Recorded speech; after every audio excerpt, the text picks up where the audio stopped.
Je suis le délégué général du réseau francophone Ville Amie des Aînés. C'est un réseau qui a été créé il y a une dizaine d'années, qui est un programme affilié auprès de l'Organisation mondiale de la santé pour travailler sur les enjeux de longévité sur les territoires. Et du coup, sur La Réunion, il y a 4 territoires qui sont aujourd'hui impliqués, dont la ville de Saint-Denis qui est labellisée au 3e niveau sur 4, suite au travail de plusieurs années qui a été fait entre le réseau Ville Amie des Aînés et la commune de Saint-Denis de la Réunion. Alors, on ne va pas dire que c'est difficile, on va dire que c'est exigeant. Voilà. Parce que la démarche à Vie des Aînés, ce n'est pas un dispositif, c'est vraiment une démarche et une dynamique. C'est un changement d'état d'esprit de la part, d'une part des élus qui, je dirais, sectorisent moins qu'avant la question de l'avancée en âge et qui font que l'environnement social, qui est souvent plus habituel à travers les CCS, à travers les politiques sociales et les politiques sanitaires, et puis l'environnement bâti, qui fait qu'on pense le territoire à travers les routes, à travers la mobilité, à travers les espaces verts, à travers la culture, en fait à travers la vie d'habitants. Qu'on soit jeune ou moins jeune, qu'est-ce qu'on attend d'un territoire, comment on a envie d'habiter, et donc de s'interroger, de re-questionner la politique publique pour réussir à faire en sorte que les habitants ils se disent je compte sur le territoire, je ne suis pas de trop, et du coup la démarche et le label, c'est une démarche participative avec les habitants qui se construit, qui prend du temps. Parce qu'apprendre à s'écouter, à apprendre à se faire confiance pour ensuite faire des propositions qui sont efficaces, c'est fondamental. Et puis c'est aussi un diagnostic de territoire sur les 8 sujets que nous a demandé de travailler l'OMS pour faire en sorte qu'on n'oublie aucun des sujets et que la politique publique, elle soit adaptée à chacun et à chacune des générations.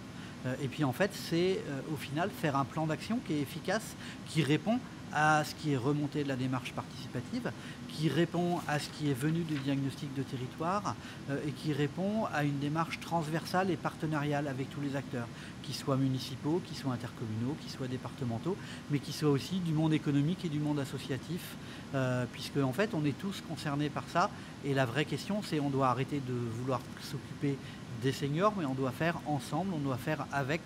Et du coup, c'est un changement de repère, de culture sociale, où on se dit qu'on habite ensemble, on vit ensemble, mais pour vivre ensemble, il faut découvrir des nouveaux repères où chacun a envie de se projeter dans l'avenir, où chacun a cette capacité à avoir des projets pour demain, et où on ne questionne pas simplement les plus âgés en disant qu'est-ce que vous faisiez avant, mais aussi qu'est-ce que vous faites aujourd'hui et qu'est-ce que vous avez envie de faire demain. C'est ça, vivre ensemble. Et c'est ça la démarche Amie des Aînés. Je suis venu à l'invitation de l'association des maires de la Réunion qui m'ont demandé d'une part de venir sur cette journée et de faire cette conférence de ce matin et d'animer les ateliers cet après-midi pour qu'on creuse plus à même l'ensemble des sujets. Et puis ça a été aussi l'opportunité de rencontrer différents maires, différents directeurs généraux de services pour justement réfléchir je dirais, au modèle réunionnais, mais aussi au-delà du modèle réunionnais, chaque commune n'a pas les mêmes publics, n'a pas les mêmes besoins, n'a pas les mêmes populations, et donc c'est comment on met en œuvre les choses ensemble, et le rôle du réseau, c'est d'accompagner les collectivités pour faire en sorte qu'on ait quelque chose qui soit adapté à chacun des territoires, en fonction de sa taille, de sa richesse et de l'attente des habitants, et puis aussi de la volonté politique.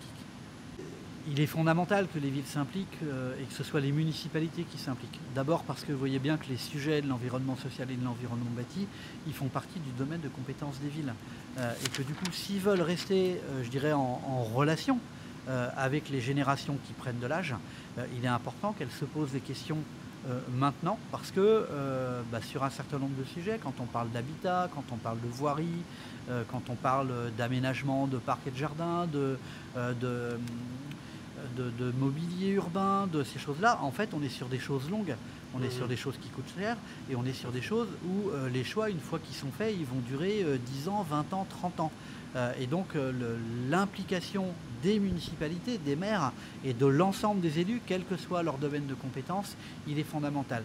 Et il est fondamental de plus simplement se dire que quand on est Dans une municipalité, celui qui s'occupe des populations âgées, c'est celui qui est au CCS ou au senior. Évidemment, il s'en occupe, mais il doit s'en occuper avec l'ensemble des élus, quel que soit le domaine de compétence. Il faut accepter le temps long. Et la contrainte peut-être qu'on a plus à Saint-Denis, c'est que ce temps long, il fait pression avec le temps court de l'évolution démographique. Mais ce n'est pas parce qu'on a cette pression du temps court qu'il faudrait vouloir aller trop vite, parce que sinon on va s'éloigner des vrais besoins des habitants âgés. On va s'éloigner de la diversité des attentes des habitants âgés. Et on va vouloir dire, voilà ce qui est bien pour vous. Or, la démarche Amis des aînés, c'est de dire on a le choix, on a une gamme d'offres, quel que soit le sujet, on a une gamme d'offres et on se dit à travers ça, puisqu'on m'ouvre des possibilités, eh bien voilà ce qui me correspond à moi. Et ça ne va pas être la même chose pour le voisin ou pour celui qui est plus âgé ou pour la commune d'à côté. Donc je crois qu'aujourd'hui, les communes de la Réunion, elles ont compris cet enjeu. Sinon, l'association des maires n'organiserait pas une journée comme celle-là. Donc je sens un mûrissement dans la réflexion. Après, il faut qu'on mette les choses en œuvre pour que on ne soit pas débordé par l'urgence, mais qu'on ait ce travail d'anticipation, de réflexion commune qui va faire que on sera mieux adapté aux défis démographiques. Voilà. Ma grand-mère a disait, il ne faut pas tirer sur les feuilles de la salade, sinon ça la casse. Donc on peut pas, faut que ça pousse à la vitesse à laquelle ça doit pousser.